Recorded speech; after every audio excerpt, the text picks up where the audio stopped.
Iniciamos aqui mais uma edição do Democracia pela TV Assembleia. Vamos, como sempre, tratar de um tema de interesse da sociedade. Hoje uma questão que envolve milhares de pessoas, cerca de 400 mil pessoas no Rio Grande do Sul, que traz a preocupação de familiares, mas acima de tudo, traz a convicção de que é preciso lutar para integrar.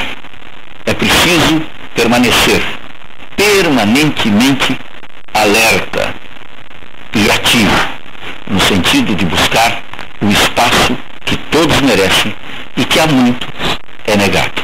Por isso trazemos hoje para o Democracia, diferente dos demais, convidados especialíssimos que estão aqui para mostrar a razão do seu movimento, o porquê da reivindicação que é feita aos entes públicos e porquê todos merecem o apoio da sociedade.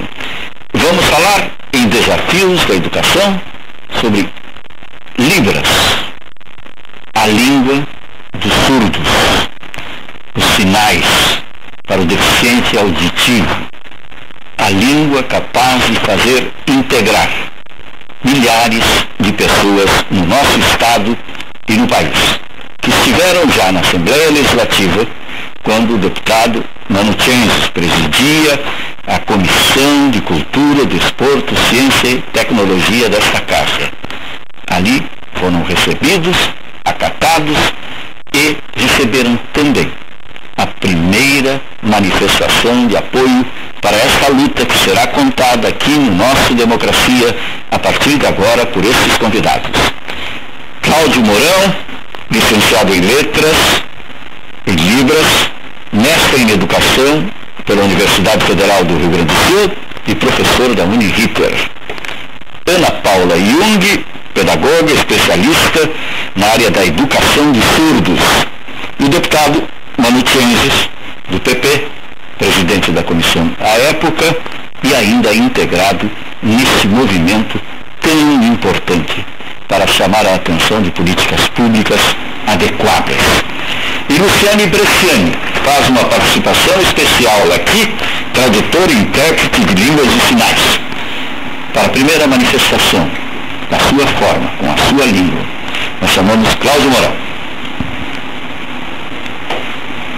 Bem, é um prazer estar aqui, agradeço ao convite feito para que este grupo esteja discutindo essa temática e essa discussão é muito importante, que a sociedade tome conhecimento, que ela seja aberta a ela. O que é isso? Por que essa reclamação das mãos? O que é a língua dos sinais? E isso me traz um grande prazer de poder participar aqui e trazer as informações sobre o movimento da educação de surdos. Num primeiro momento, quero realmente agradecer ao apoio que o deputado Mano Tchenses vem dando a essa causa e as informações com as quais estamos alimentando, ele está compreendendo de que maneira que a luta está acontecendo. Também a Ana Paula vai poder explicar um pouco mais sobre essas discussões. Ana Paula Jung. Bom, também, da mesma forma, assim como o Cláudio, é um prazer estar aqui, poder compartilhar com o povo gaúcho essa caminhada, essa luta. E eu falo do lugar das escolas, né? Eu sou coordenadora pedagógica de uma escola de surdos da rede pública do estado do Rio Grande do Sul. E uma escola que já tem aí 23 anos de caminhada, eu estou nesse espaço há 6 anos. E estamos lutando para que esse espaço se mantenha, se qualifique cada vez mais e não da maneira como está sendo pregado a nível de governo federal, de que os espaços especializados para surdos sejam fechados. Essa, sim, resumidamente, é a nossa briga. Deputado Mano Tchenses. Batista, é um prazer poder estar no teu programa, né, principalmente pela tua coragem, mas por a gente debater democracia. Eu acho que tem tudo a ver com o que a gente vai fazer aqui hoje, porque política é representatividade. Quando, né, o Cacau, a Ana e toda essa turma do bem que quer defender um direito e uma conquista histórica que a gente foi aprendendo, né, ao longo desses 1 ano de trabalho, quando eles querem defender os ideais, quando eles querem defender o poder cognitivo de raciocinar e poder se expressar, eu acho que eles viram no Mano Tchenses um cara que queria primeiro aprender com eles, né? Porque quando eles chegaram ao presidente da Comissão de Educação, queremos fazer uma audiência pública porque está acontecendo isso, estão acabando com as escolas de surdos no estado e no país, a gente está muito preocupado com isso, né? E até preocupado com a opinião dos próprios parlamentares, do que eu disse para Ana, que eu disse para o Cacau, foi simples, eu disse, olha, eu tenho que aprender com vocês no assunto, quem tem que construir políticas públicas nesse sentido, claro, nós políticos que representamos a sociedade, mas quem sou eu para discordar, quem sou eu para tecer algum comentário em relação a isso? E na época que a gente foi procurado, eu já estava com a fixação da inclusão digital e eu vi um grande norte, por exemplo, para usar a questão do deficiente auditivo.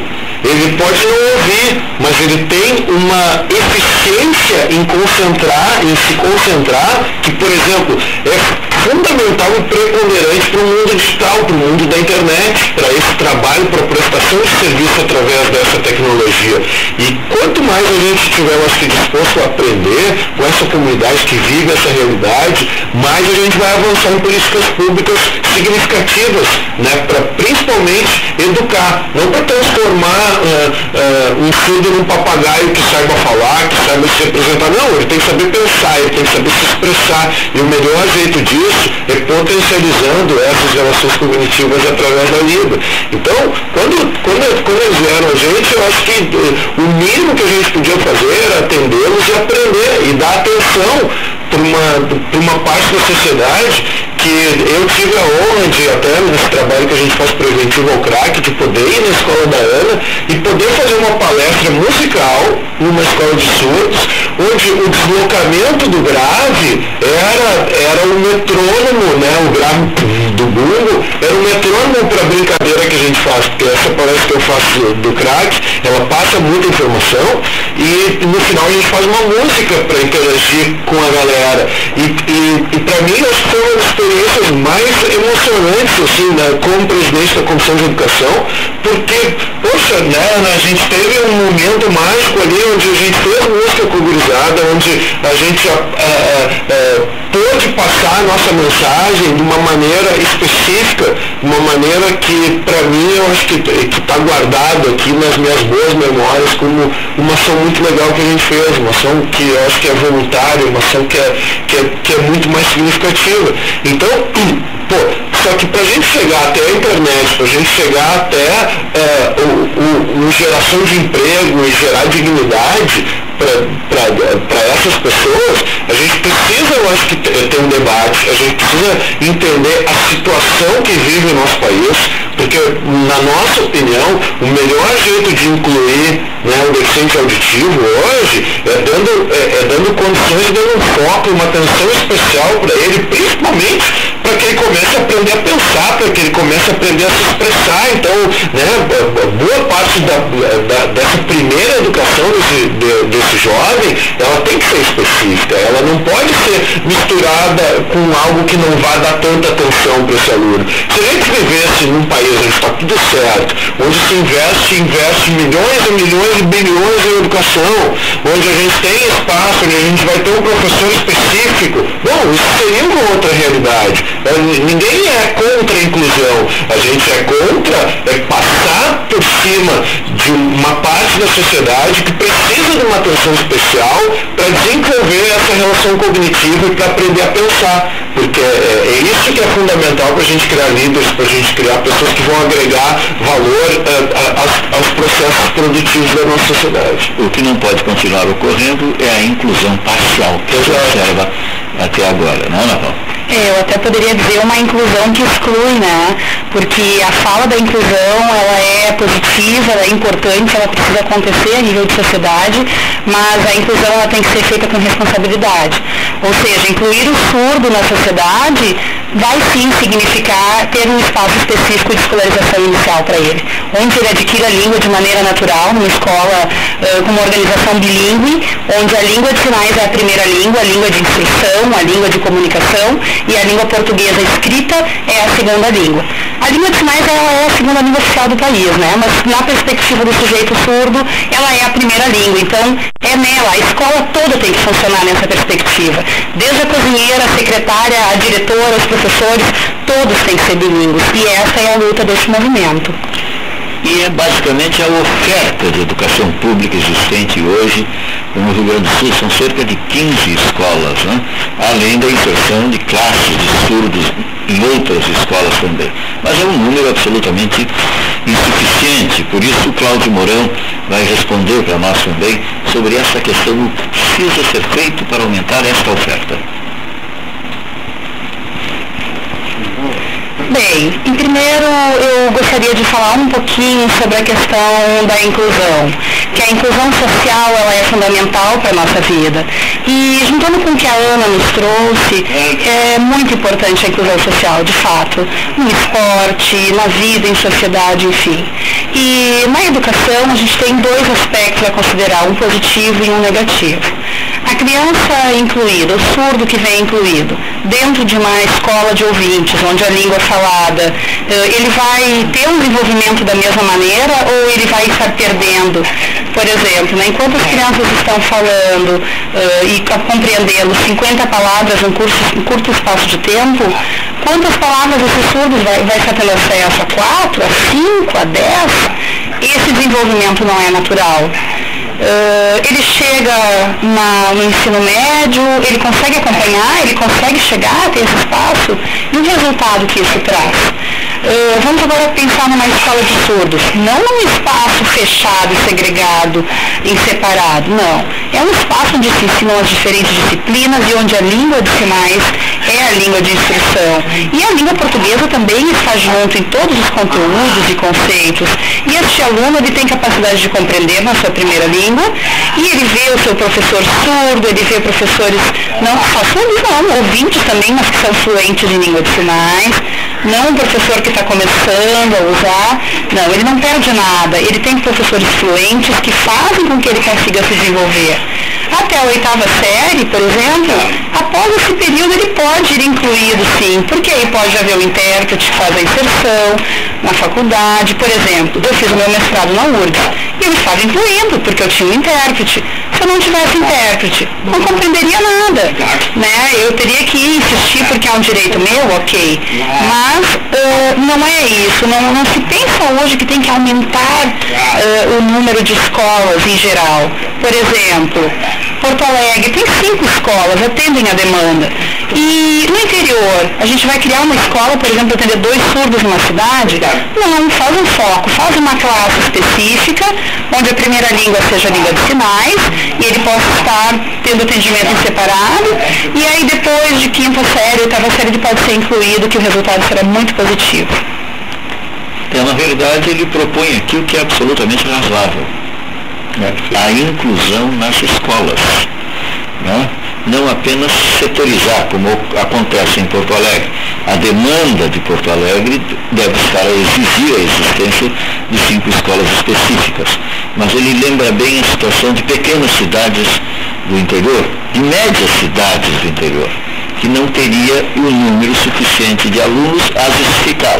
Então esta é a forma que ele propõe, mas que precisa, deputado, da compreensão daqueles que fazem as leis, que precisa, acima de tudo, da conscientização dos poderes, e passa aí pelo poder municipal.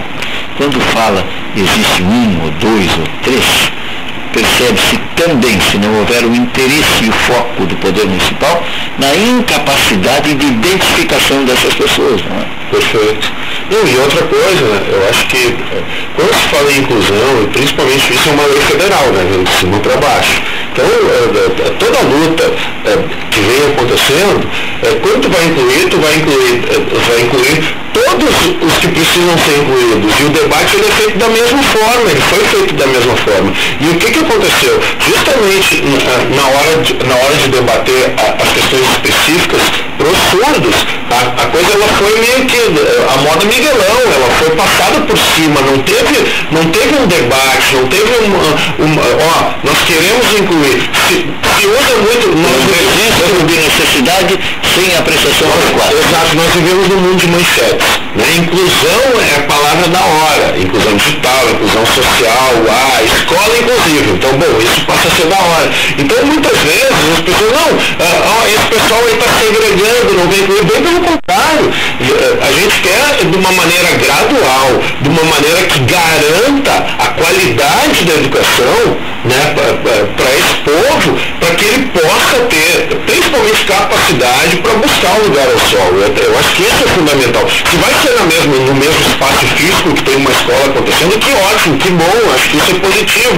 Mas tu criar uma turma específica, tu criar um segmento específico, tu ter uma escola dentro do município que se capacite para que tenha quadro de funcionários, para que tenha professores, para que dê uma atenção diferenciada para esse aluno, bom, ele vai poder chegar na quinta, na sétima, na oitava série, dizendo assim, bom, eu estou incluído, eu sou um cara que pensa, eu entendo do que está falando, bom, agora eu me coloco em teste, me coloca junto com todo mundo, que a gente vai interagir, que a gente vai construir nesse sentido. E eu acho que isso é fundamental. Então, tem que ser muito bem amarrado, e muitas vezes a gente não tem tempo para amarrar isso, porque acontece, tu vai lá para uma audiência pública, tu vai fazer um debate no governo federal, as coisas passam muito rápido. A gente vem para a nossa esfera aqui, faz as audiências públicas, começa a construir um espaço. Eu até queria enaltecer o trabalho da minha associação, a Comissão de Educação da Juliana Brizola, que ninguém aqui quer bandeira um para outro,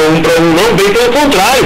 Quanto mais a gente entender que isso tem que ser um patrimônio do Estado, que isso tem que ser um diálogo que a gente vai criar, seja no município, seja no Estado, seja em nível federal, porque muitas vezes as pessoas não sabem o que está acontecendo, e por não saber o que está acontecendo, a manchete que é o que importa, vamos incluir, mas nós temos já uma bandeira, nós temos o nosso marketing, que o melhor jeito de incluir é dar atenção especial. Se essa atenção vai ser em polos metropolitanos, a gente vai ter escolas específicas, beleza, vamos potencializar esse trabalho, que esse trabalho eu fui ver pessoalmente como presidente da Comissão de Educação, e lá em Novo Hamburgo é fantástico, né? O carinho, a atenção, a higiene, a estrutura física da escola, entende? Tudo isso proporciona o que? A sede do conhecimento. Então nós temos que criar cada vez mais mecanismos para que o professor esteja mais perto do aluno. E quando a gente está falando no sujeito surdo, bom, o professor está perto dele, a primeira coisa que ele tem que saber fazer é o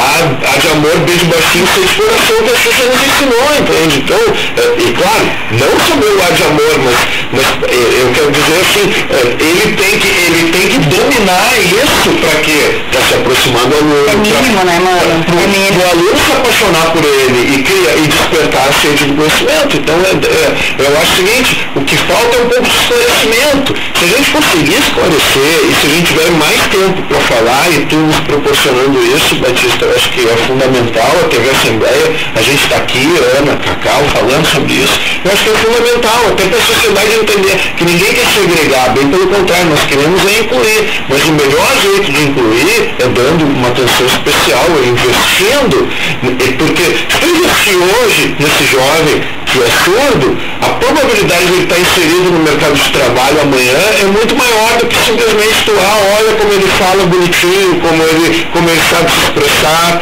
mas será que o saber se expressar na nossa língua, que nos conforta, que para nós temos essa capacidade auditiva, que bom que ele está falando com a gente, ele está incluído. Não, o melhor jeito de ele estar incluído é nas redes sociais, num emprego digno, e eu volto sempre a esse nosso, é concentrado, a gente tem que começar a olhar as coisas boas que a sociedade pode nos proporcionar. Se a gente fizer um investimento em tecnologia, em inclusão digital, para o surdo, a concentração dele, a garantia de resultado e eficácia disso vai ser preponderante. Então, se a gente começa, e eu estou pensando lá na frente, a gente está pensando em garantir direitos adquiridos desde a Revolução Francesa, direitos que existem, que tem todo um histórico dentro dessa cultura e dessas garantias que hoje os surdos no mundo têm, não só no Brasil. Eu acho que isso até é bom, melhor o Cacau e a Ana explicarem um pouco mais, mas existe todo um desenvolvimento histórico, todo um projeto histórico,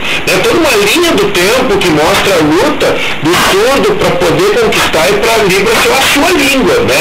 Não a linguagem, ser a língua, a sua língua onde ele se expressa e cria a sua linguagem.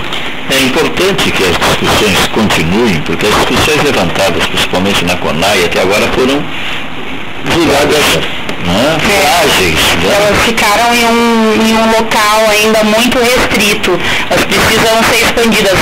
E na verdade, desde que nós procuramos o deputado Mano, e agora nesse momento também estamos tendo apoio de outras pessoas, de outras bancadas, da própria Juliana, que nesse momento está à frente da presidência da Comissão de Educação, a deputada Ana Afonso também, e agora na reunião de terça-feira passada também tivemos uma grande procura de outros deputados, outros representantes de diversos poderes, não só dessa casa, e é abrir o debate, realmente falar dessas questões para que as pessoas, que a sociedade compreenda, entenda e passe a ver com os olhos que nós vemos do lado de cá.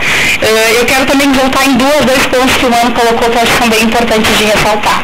O primeiro relacionado com o atendimento que acontece hoje, e que o Cacau também trouxe, da questão de quem é do interior. Novo Hamburgo, na escola especial Kelly Meis Machado, escola de surdos, na qual eu trabalho, nós temos 11 diferentes municípios. Então, os municípios se organizam e as crianças vêm fazer o atendimento em Novo Hamburgo. Então, eles têm pleno acesso. Municípios próximos? Municípios próximos e alguns distantes. Nós temos Monte Negro, que já é mais distante, e alguns outros no entorno, então, de Novo Hamburgo. E esse atendimento é feito, então, essa criança, esse jovem vem, ele tem um acesso a um ambiente linguístico rico, ele desenvolve a língua de sinais, e a partir disso a cultura dessa convivência, dessa comunidade surda, passa a fazer parte desse sujeito para que ele possa se constituir, conservar sua identidade, enfim, ser sujeito de sua vida, de suas ações. Essa é uma questão. E a outra que eu acho que é fundamental ressaltar também, que essa é uma luta apartidária, né, Mano? Ela não tem uma legenda, ela tem um povo gaúcho apoiando, sim, e a nível nacional muita representatividade também apoiando esse movimento que diz, calma lá, que é inclusão, mas que inclusão? De que maneira?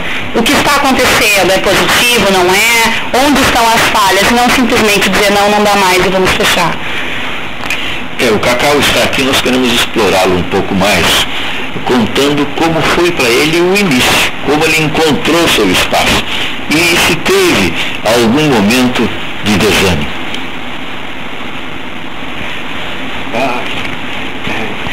Bem, eu vou escolher pensar algumas coisas. Eu quero também complementar um pouquinho o que o Mano falou, né, sobre a questão de educação, e é certo. Aqui no Rio Grande do Sul essa preocupação já existe, né, nas faculdades, nas universidades, isso já está muito à frente. E todo o Brasil acaba enviando surdos para cá. Vem de todo o Brasil, por exemplo, eu nasci no Maranhão, né, em São Luís do Maranhão. E eu mudei para o Rio, né? E no Rio de Janeiro, apenas com 24 anos, eu descobri a língua de sinais. Antes eu era oralizado e eu descobri que eu era essa pessoa, essa era a minha língua, ela me ajudou a me desenvolver, inclusive no uso da língua portuguesa. E, por exemplo, se eu não encontrasse a língua de sinais, eu acredito que eu não teria feito faculdade, muito menos o mestrado. Então, por isso, porque o Rio Grande do Sul tem uma discussão consolidada nesse sentido. Mas os gaúchos, por exemplo, a comunidade surda de todo o Brasil tem contato, né? E houve uma disseminação da ideia de que o MEC iria fechar as escolas de surdos. E uma pessoa que trabalha dentro do MEC, a senhora Martinha Claré, fez uma declaração de que o surdo não tem cultura. E isso foi um choque, um boom no Brasil, e a mobilização começou a acontecer de verdade. Então, nos dias 19 e 20 de maio, em Brasília, mais ou menos 4.000 pessoas no primeiro momento chegaram, e teve um momento de grande atenção para essa mobilização, onde o ministro Haddad recebeu esse grupo e disse: não, mas eu não falei nada sobre o fechamento. Mas e por que então estão sendo fechadas algumas escolas? e percebemos que talvez faltava contato dentro deste espaço da própria Secretaria de Educação Social do MEC. Então, a passeata que nós vivenciamos lá foi positiva, as discussões dentro do Senado foi muito positivo. Estivemos na Procuradoria-Geral da República conversando também, resultados positivos, mas nós estamos atentos ao que a nossa mobilização está trazendo como retorno. A senhora Cláudia Dutra, assim como a senhora Martinha Claré, declararam que o surdo não tem cultura, e isso gerou uma mobilização da comunidade surda, porque é um direito que nós temos. Nós queremos voltar a 1880, no Congresso de Milão, onde foi cortado e proibido o uso dos sinais, o surdo obrigado a oralizar, 100 anos sem resultado. Então, queremos voltar isso de novo? Não. Chega. A comunidade surda se organizou e se mobilizou, e não só do Brasil, de todo mundo recebendo apoio nessa mobilização e como que isso está sendo organizado a nível de Brasil, para que daqui para frente sejam tomadas as devidas providências. Acabou sendo uma provocação com resultado positivo, né? Mexendo com o orgulho, com a autoestima, fazendo com que a mobilização crescesse nesse sentido, aí sim, altamente positivo. São reações que muitas vezes chocam no primeiro momento, mas que acabam trazendo essa forma de resposta, né? A resposta no sentido de dizer, somos absolutamente iguais na capacidade de mobilização, de organização e, consequentemente, de pressão, né? Exatamente, eu acho que a pressão que os surdos tiveram e realizaram, e tem feito e realizado, usando um mote bem importante que o Mano traz também, que é a questão digital. Toda a mobilização foi organizada via Facebook, reuniões via Skype, e a gente fez o uso das tecnologias.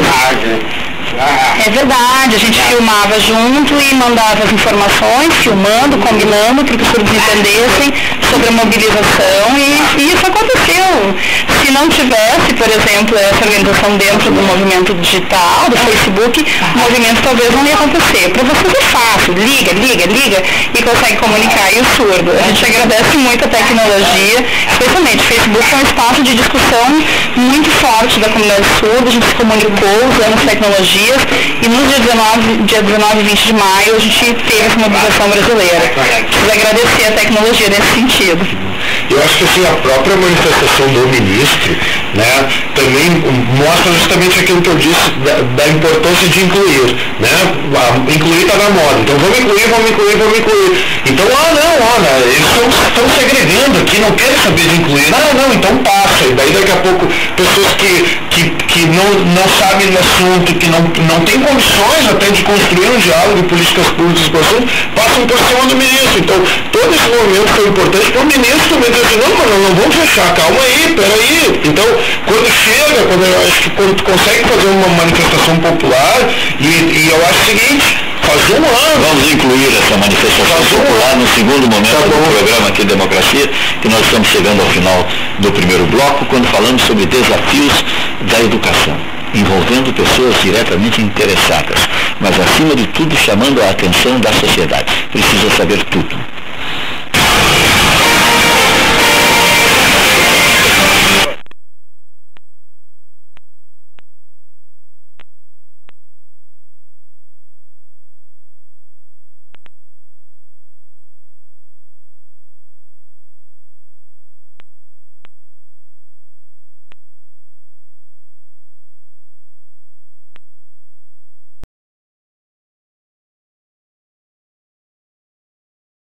Voltamos com Democracia aqui pela TV Assembleia, quando falamos sobre desafios da educação. O deputado Manutienzi estava com...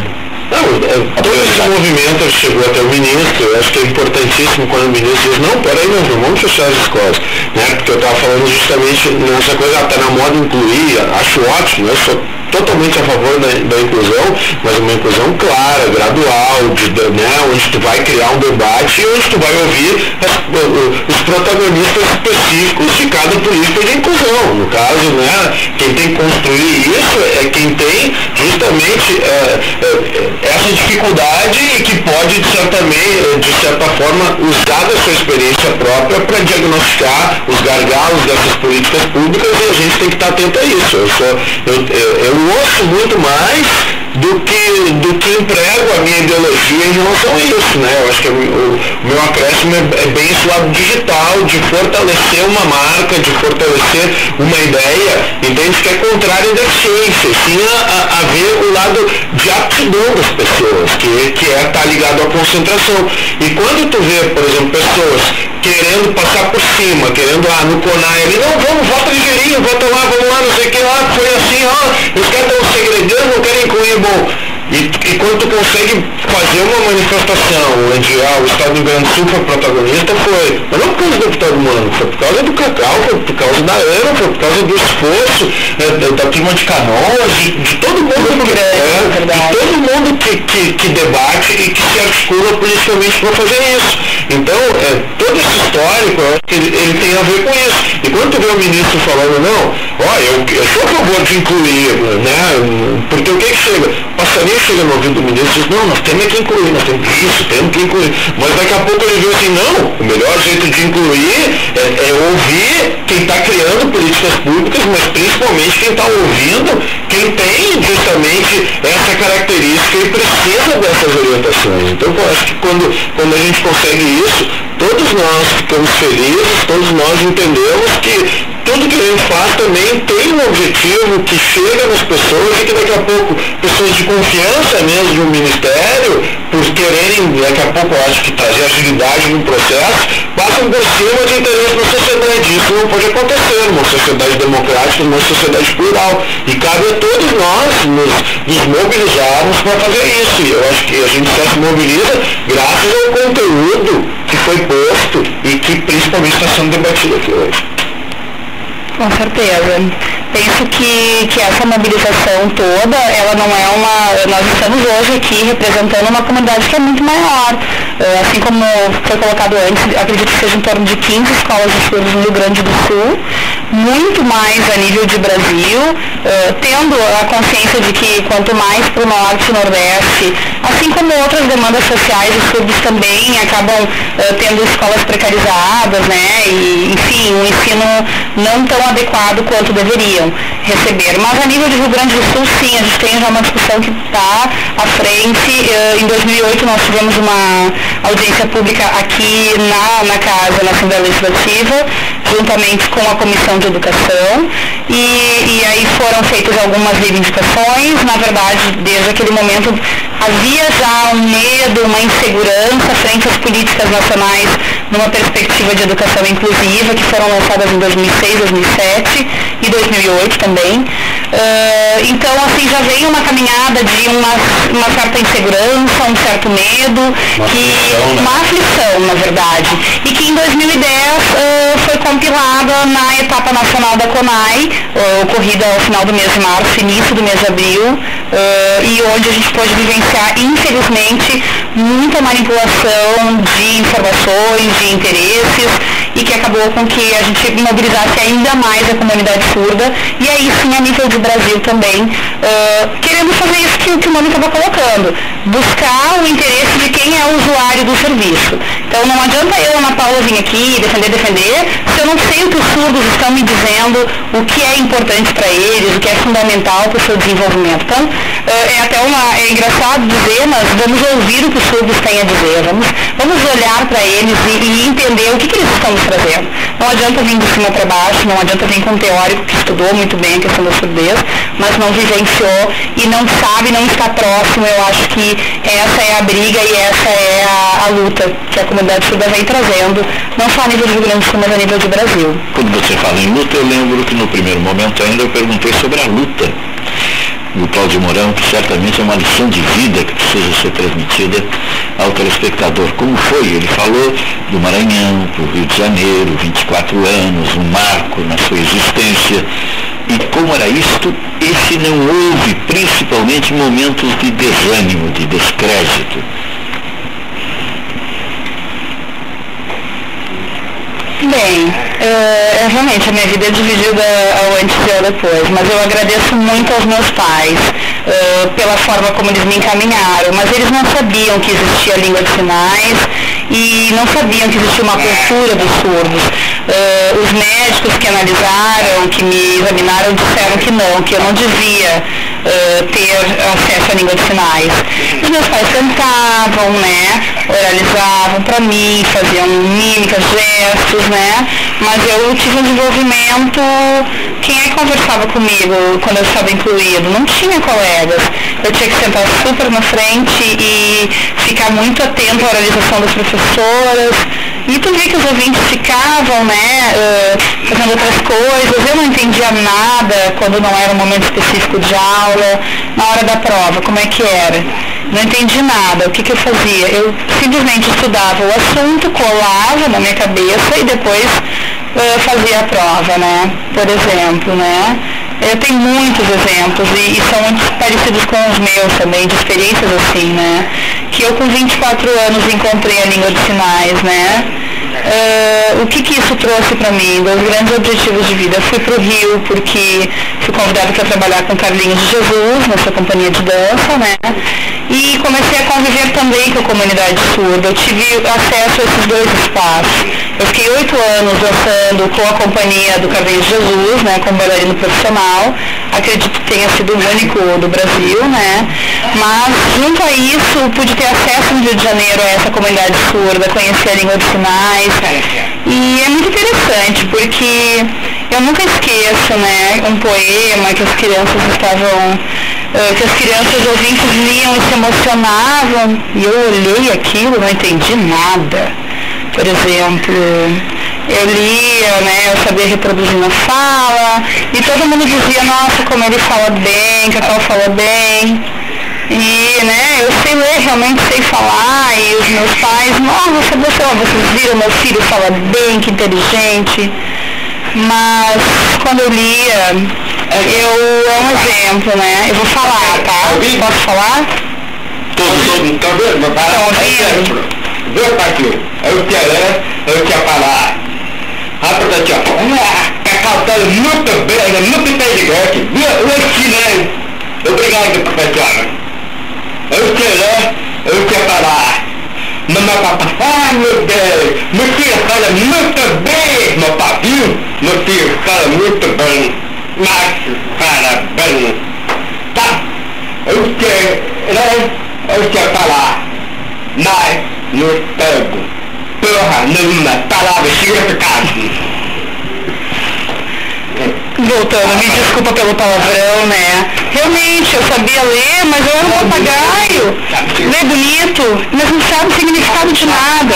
A maioria das coisas eu era um papagaio, reproduzindo como uma cobaia. E quando eu mudei para o Rio e descobri esse mundo, todos os significados começaram a fazer sentido para mim.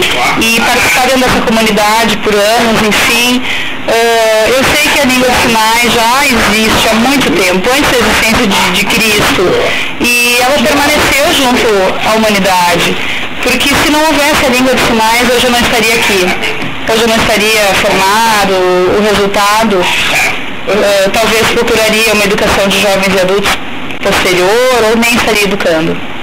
Depois de toda essa luta aqui, o Cacau vai ficar famoso e ele vai pro Domingão de Faustão para fazer a dança dos famosos, Cacau? Ele já tem um estágio.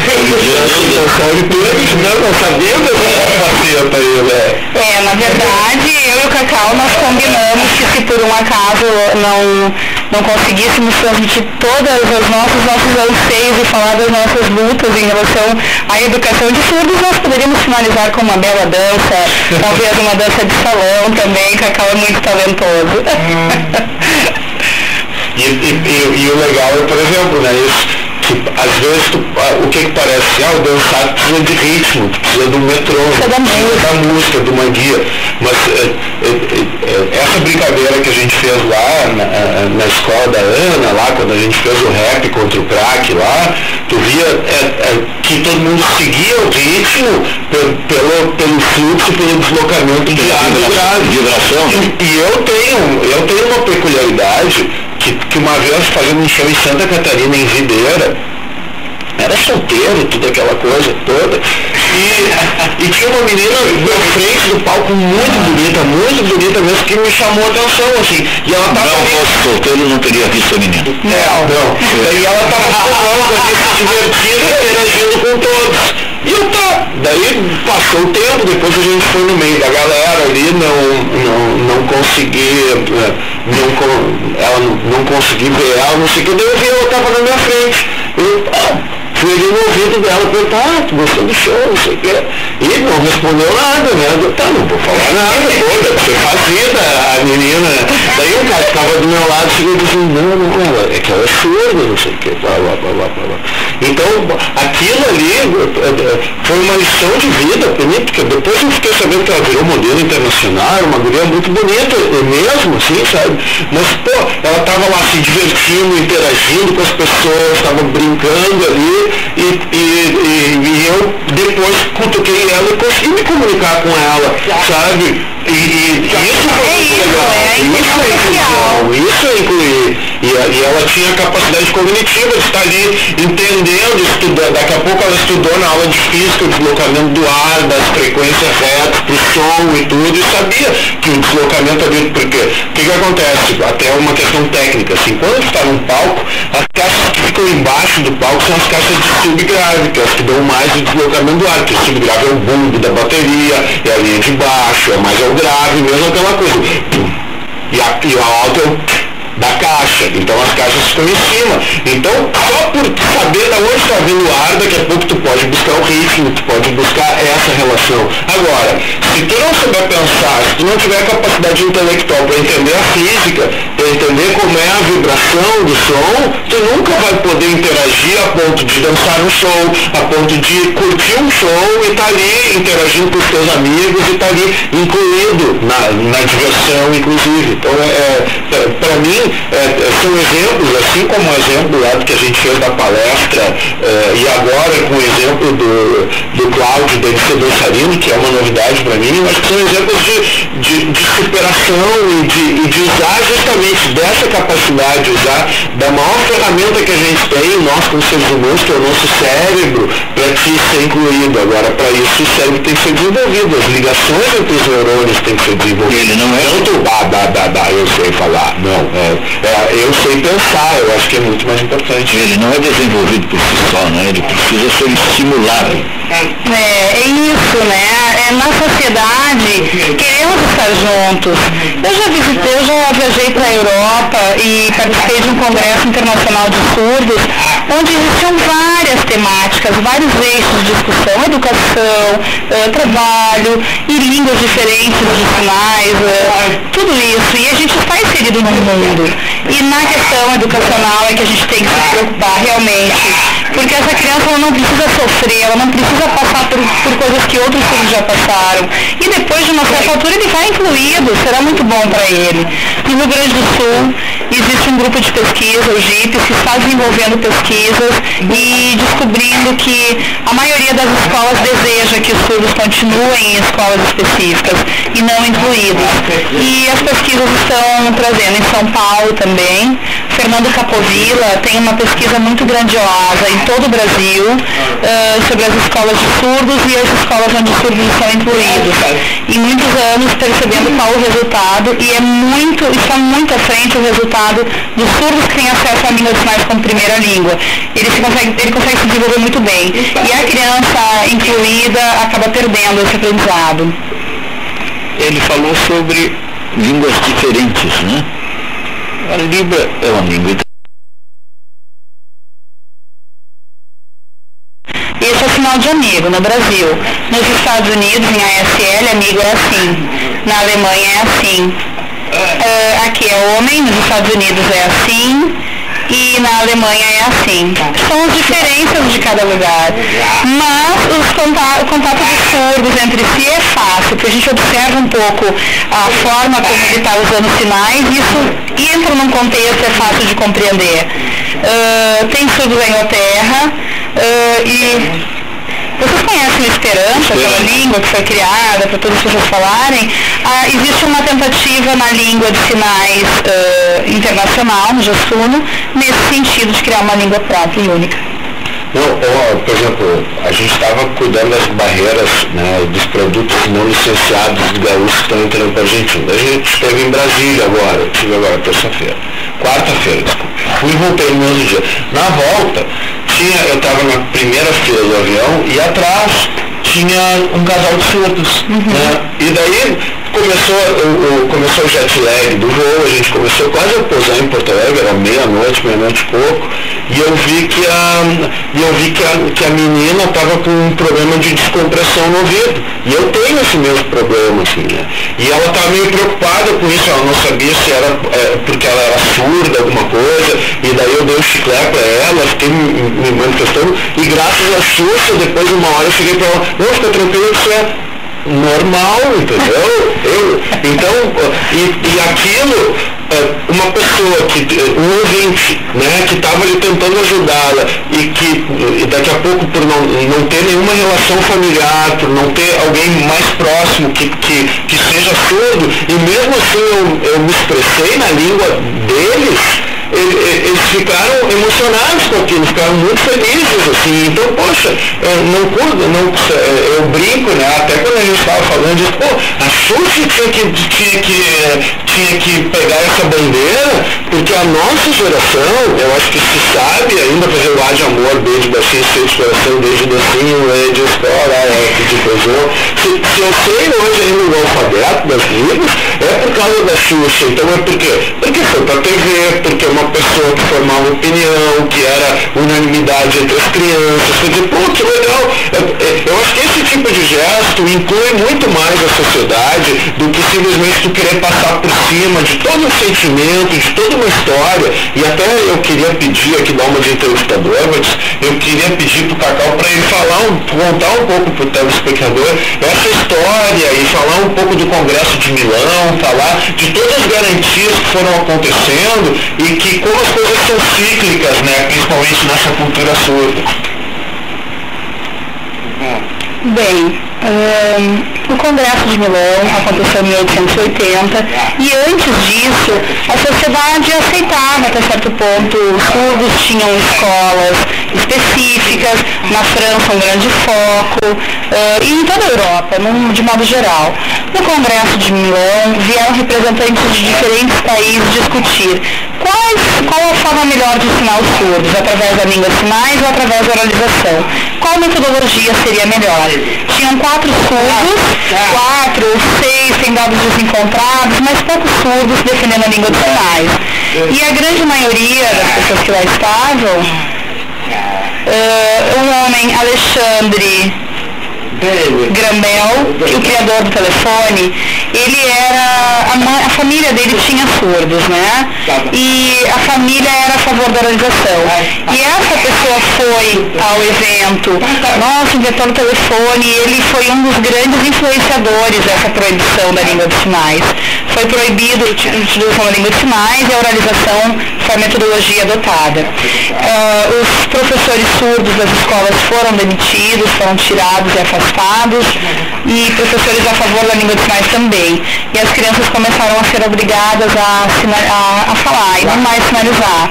Batiam, machucavam as mãos e, por exemplo, né, o professor se virava para escrever, os alunos rapidamente tentavam se comunicar. Quando eles estavam sob a mira do professor, voltavam a oralizar. E assim persistiu, né, de forma escondida. Existem provas de pesquisas. As escolas normalmente eles ficavam de maneira internato, né, e voltavam aos finais de semana, ao final de um período para casa, para os pais. E à noite, no horário em que as seguranças, os supervisores encerravam e as luzes se apagavam, um levantava, ia ao banheiro, e outro surdo ia, e mais um, e mais um, e mais um. E o que eles iam fazer no banheiro? Sinalizar. conversar, utilizar as mãos. O que significa isso? Faziam fofocas, contavam piadas, poemas, novidades. De madrugada e de manhã estavam lá de novo. Porque essa oralização não era natural. E esse sofrimento durou muito tempo. Teve uma outra pessoa, uma figura famosa, Dr. Jean Itard. Tem um filme do Menino Selvagem de Aveyron. E esse é um menino que vivia nas árvores, vivia numa floresta e que tentou se educar. E esse médico tentou fazer fez várias tentativas de restaurar os surdos, furava, dava choques, matou vários, matava um, botava fora, pegava outro, cortava, inflamava, até velho, e quando ele estava realmente no fim de sua vida, ele se deu conta de que quantos surdos precisaram morrer, então, até que ele chegasse à conclusão de que, de fato, a língua de sinais era importante. E a gente traz essa lembrança, porque a língua de sinais permaneceu viva até o momento presente, ela não se desfez, ela não se perdeu, e segue aqui, e essa é a história. Bem, nós estamos chegando ao final da democracia de hoje. Nós temos exatos 6 minutos para os 3 convidados. Deputado Mano Tienes, 2 minutos. Bom, eu queria agradecer o interesse da TV Assembleia no debate. É um debate muito importante. Acho que a gente está no lugar mais adequado para isso, porque se hoje acho que um dos poucos espaços políticos da nossa sociedade que tem tradutores de Libras e que simultaneamente vai mostrando a todos os pronunciamentos no plenário, a tudo, é aqui a TV Assembleia. Então eu acho que a gente já constrói justamente, o Rio Grande do Sul já mostra que é um exemplo nesse sentido. Nós temos que favorecer cada vez mais o investimento para não só numa educação específica, mas para criar sede pelo conhecimento, para criar cidadãos que pensem, cidadãos que tenham opinião e que possam construir políticas públicas que possam participar da democracia plena do nosso país, né? A gente vive esse momento de democracia digital, que eu acho que é fantástico. Podemos fazer um programa só falando nisso. Hoje tu não precisa de uma concessão pública para criar um veículo de comunicação, hoje tem as redes sociais, hoje tudo que a gente fala, o jeito de se organizar, o jeito de se manifestar publicamente, e essa tecnologia, ela vem facilitar a vida de todos nós, inclusive pessoas.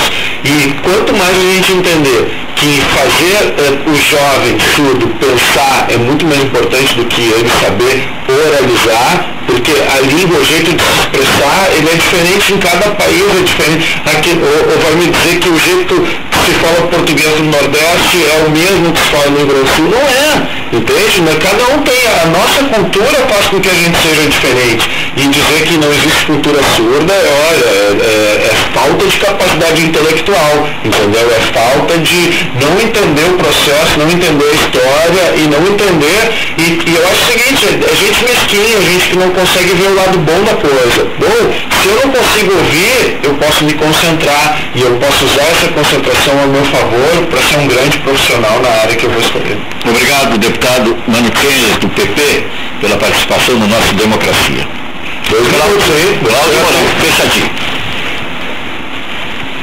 Bem, realmente é um prazer estar aqui. Quero agradecer ao Mano, a Juliana, a Ana Afonso, ao grupo de deputados.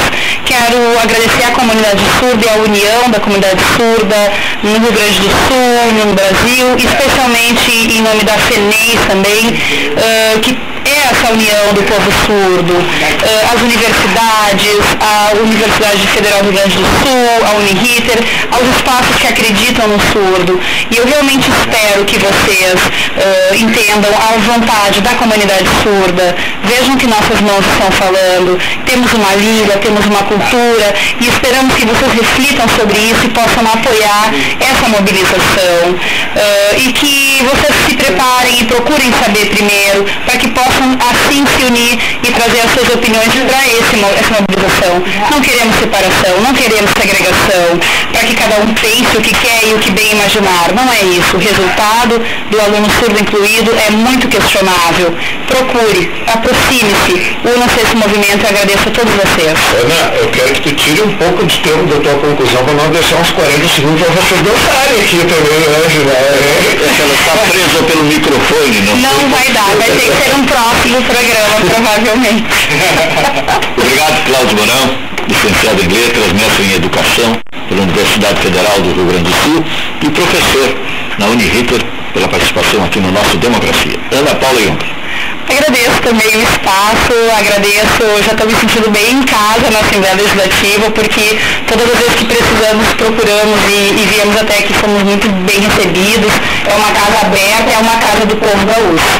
Então eu agradeço realmente por esse espaço, a TV Assembleia também se colocando interessada nas causas dos surdos, na educação dos surdos, das escolas e das classes do Rio Grande do Sul, as quais nesse momento falo por todas porque sei que é uma continuidade, é uma ideia única. E vou fechar minha fala com uma fala do Silvio Santos, que diz que a gente tem direito à igualdade quando a diferença nos inferioriza, mas direito à diferença quando a igualdade nos descaracteriza. Obrigado. Obrigado, Ana Paula Jung, que é pedagoga, especialista na área de educação de surdos, pela participação aqui no nosso Democracia, lá do deputado Antônio, e do Cláudio Mourão, que trouxe a todos nós um depoimento muito importante. É a Luciane Bericiani, que está aqui com ele também, levando ao Cláudio a informação sobre o que é dito nesse espaço, é fundamental para que todos realizar, não apenas a observação, possam realizar uma etapa de convencimento de que é fundamental, acima de tudo, não a busca da igualdade, que todos dizem de maneira discursiva, mas a busca de oportunidades iguais. As pessoas são absolutamente iguais. As oportunidades é que são diferentes e que são, na maioria das vezes, negadas àqueles que mais a procuram. Por isso, nós estamos aqui com a certeza que a Democracia de hoje não apenas mostrou nesse espaço um grupo de pessoas reivindicando, procurando alcançar um aproveitamento ainda maior na sua luta cotidiana, mas acima de tudo um grupo de pessoas que serve como exemplo para aqueles que permanecem acomodados. Fazer democracia e estabelecer um programa como esse é uma obrigação que a Assembleia Legislativa cumpre.